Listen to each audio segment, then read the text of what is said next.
Hello again, and welcome to part 2 of the premiere episode of The Ownership Effect. I'm your host, Jim Bonham. In part 1, we talked about the miracle moment and how a business owner's decision to sell to employees and form an ESOP can be a transformational moment for the company, for the employees, and for the communities. In part 2, we're going to dive deeper into that process. Business owners have many options when they decide to retire or sell their companies. They can leave the business to their families, sell to a strategic buyer or a competitor, a private equity company, and other alternatives. But with many of those choices, there's no guarantee the business will remain in the community, maintain the founder's values and legacy, or retain jobs. As you'll hear from Drew Tavss, the CEO of Mid-South Building Supply in Springfield, Virginia, they found a better way, transitioning to an ESOP.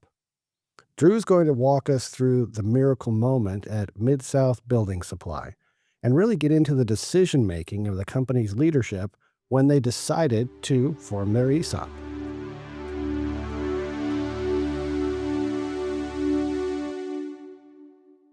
With me now is Drew Tavss, the Chairman and Chief Executive Officer of Mid-South Building Supply, a company servicing the Mid-Atlantic states and headquartered in Northern Virginia. Drew, welcome to the show. Thank you. Tell us about Mid-South as a business. What do you do? What do you sell?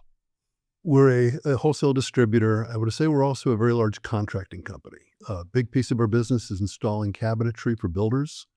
We sell to remodeling contractors, cabinetry, siding, windows, and we install most of everything that we sell. And what states do you do business in?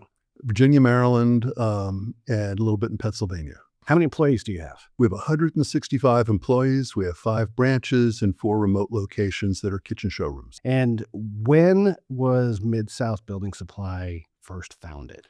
We were founded in 1966, way before my time. Way before your time. Okay. Founded by a guy named Norm Rales and a guy named Merv Snyder. Norm had been in the home improvement business. Merv Snyder owned a distribution company in Pittsburgh, Pennsylvania, and Norm came to the Washington area with money from Merv and a little bit from himself to form the first Mid-South in this area. And what was your main mechanism of marketing? I mean, Norman was known as a bit of a door-to-door salesman when he really first started, right? Yeah, I mean, outside sales territories. They hired somebody to basically knock on doors, take names, meet with remodeling contractors, meet with builders, and establish relationships. You know, one of the things we say is at Mid-South, we can say we sell product, but we really build relationships. Tell me about Norman Rales. He's got a really fascinating life story, almost like a Horatio Alger story. Norman was a serial entrepreneur. From what I understand as a kid, his mother died in childbirth. He and several siblings were put into the Hebrew Asylum in, I think it was Brooklyn, New York, and stayed there until he was 15 years old, at which point, story is they gave him a toothbrush and $5 and said, go out and make a life for yourself. So really he started from nothing. He was involved in sports then, built relationships with kids that he knew at the Hebrew Asylum. And I can get a little later, I'll tell you some stories there. Those friendships he kept his whole life. I remember years ago when I was early at Mid-South, and I was with Mid-South for several years before we became an ESOP. And Norm invited me on a trip to Aruba. And he said, I'm taking kids from the basketball team. I said, really? So he sent tickets to my house and we're flying to New York, or we're going to meet at a gate to go to Aruba. And so my wife and I are there. And I said, we're looking for some kids. And I walk up and I see Norm and he says, I want to introduce you to some people. This is Ziggy. This is Izzy. These were people who were in their 60s and they were kids from the basketball team. And that's when I learned that, you know, he basically found these guys and every year tried to take them someplace. I asked about that story, and I knew a little bit about it because one of the most important things in forming an ESOP is the character of the person who owns the business and what they bring to the table when they are thinking about walking away from the table. And Norman, it sounds like, and everything I've always heard about him, was always very committed to his employees and his the people who were involved in his life. So tell us a little bit about those early years when Norman, before the ESOP was formed, and he was thinking about exiting the business. So you have to understand something about Norman. I said he's a serial entrepreneur. I never knew him to work directly at Mid-South Building Supply. Wow. Even when I've been around Mid-South since before I joined. I was on their audit team. I joined as a controller, out off the audit team. And Norm basically was remote management. He had a president in place. He had put his son in as president, and that didn't work out. So I joined shortly after his son left, and they brought in a new management team, brought in a new president, a president of sales, a new vice president of finance. When that happened, the controller left, and they reached out to me. So, would you like to join Mid-South? And here I am. And so he, in transitioning the business, he sort of tried his son. He tried his son, brought in professional management. That lasted about a year. And then he brought in a guy who became my mentor, Mel Rosenblatt, somebody he had been in business with through Jones and Brown and through manufacturing. But he decided he wanted to sell the business. What was occurring is I think he brought Mel in to help fix the business. Okay. And then the conversation was Norm would like to sell the business. And Mel and I met with several people who came to us, I guess, through brokers to sit across the table and try to sell ourselves.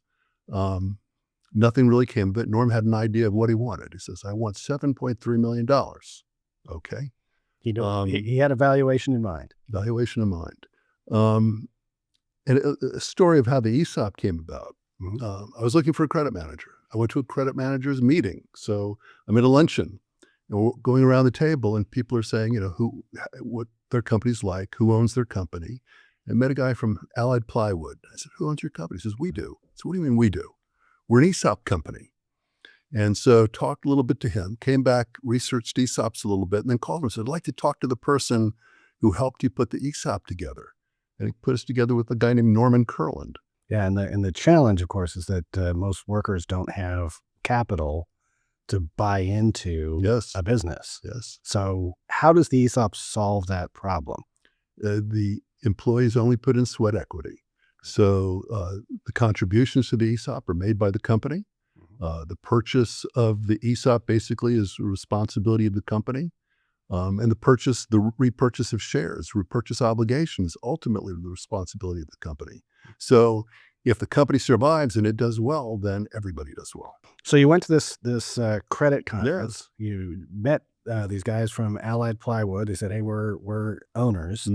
And then you took the idea. So we went back and brought it to Mel Rosenblatt, who is my boss. I said, Mel, what do you think? And he says, well, let's talk to Norm. And Norm had a financial guy who worked with him, and they said this would be very interesting to do. So you talk about the character and being able to say, this makes sense. So what are the steps we have to do? We have to get a valuation done, an independent valuation. And Norm Kurland brought the team together.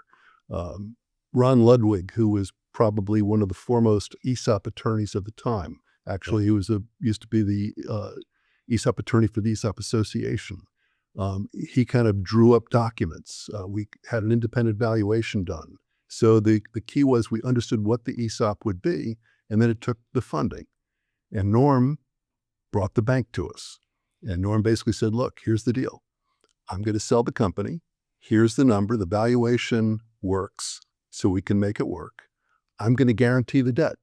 And we're going to sell 100% of the company to the ESOP, and we'll see what happens.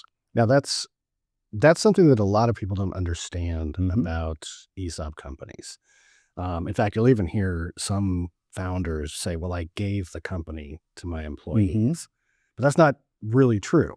The employee is actually buying it from the owner and repaying the debt, the loan, with the future earnings of the company. The trust. The trust. The employees are beneficial owners through the trust. Did it take a lot of persuading to when you first brought the idea to Norman? No, as soon as he really embraced it from the beginning because it was something he could control. Okay. Again, we had sat across the table from folks who had brought in other ideas, even folks coming in. At one point, an ESOP concept was talked about with somebody else, with mezzanine financing, a very complicated deal.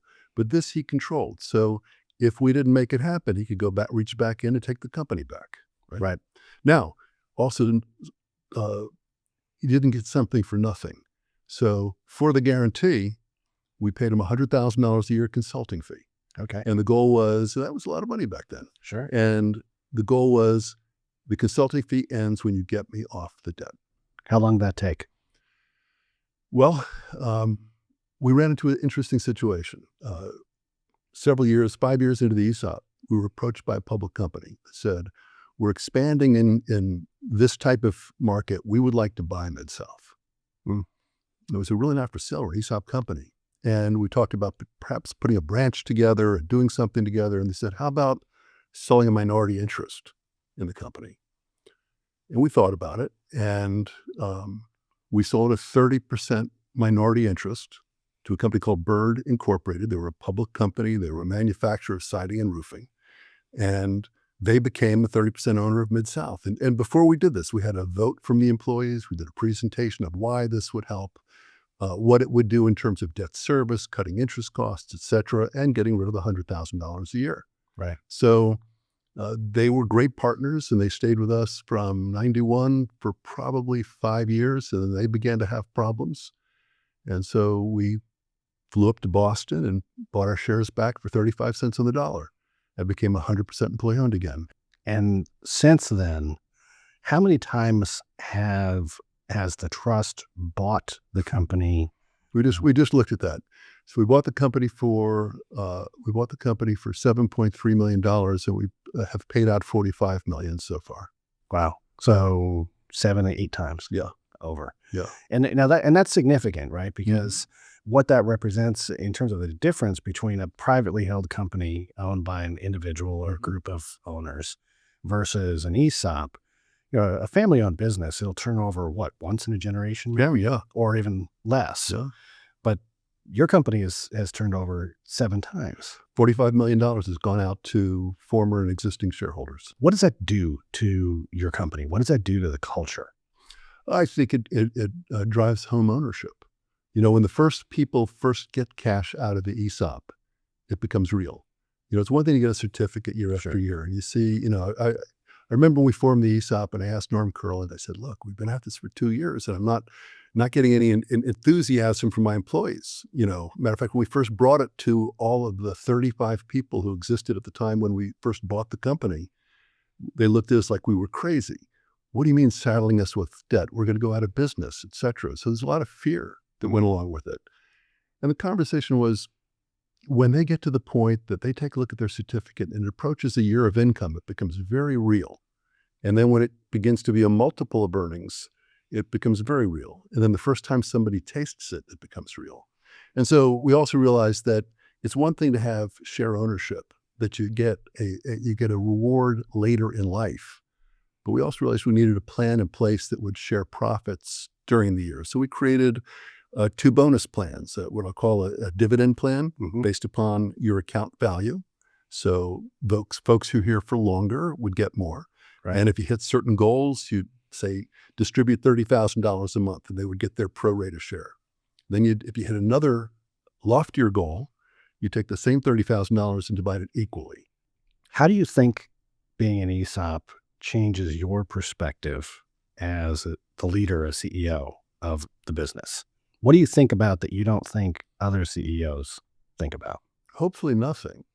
I mean, I'm hoping that all CEOs look at the big picture, that the most important thing to do is you take care of your customers.